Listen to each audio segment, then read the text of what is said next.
Magandang tanghali! Kumusta po? Narito po ulit ang update natin para sa lagay ng ating panahon.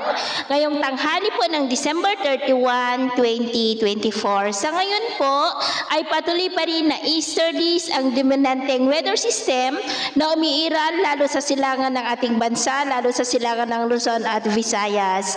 Ang amihan ay nandyan po ngayon sa may extreme northern Luzon at northern part ng northern Luzon. Ang shear line o yung imaginary line ng hangganan ng malamig na amihan at mainit na easterlies ay nandyan po sa may northeast ng Cagayan. At ang ITCZ ay nag-i-extend pa rin sa Mindanao at Palawan. And within that ITCZ, gaya po na inyong nakikita ay may dalawang sirkulasyon na nabuo pero sa ating long range forecast, maliban sa banta ng pamumuo ng mga low pressure area sa susunod na mga araw, ay wala naman pong bagyo na namamataan na tatawid sa ating kalupaan hanggang po sa susunod na 2 linggo. Pero posible pa rin ang mga biglaang pagbabago kaya patuloy po tayong mag-antabay sa mga susunod po na updates.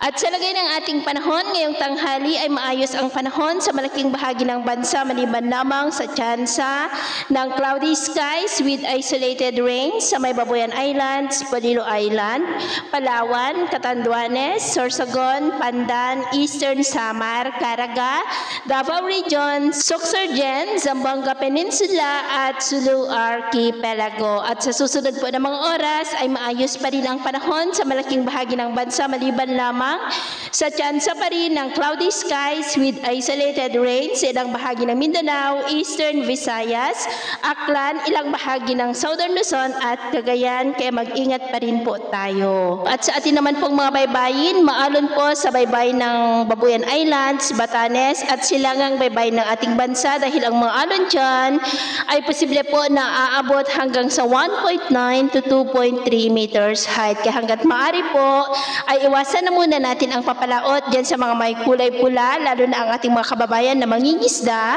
na gumagamit po ng maliliit na bangka para mas makaiwas sa mga sakunang pangkaragatan.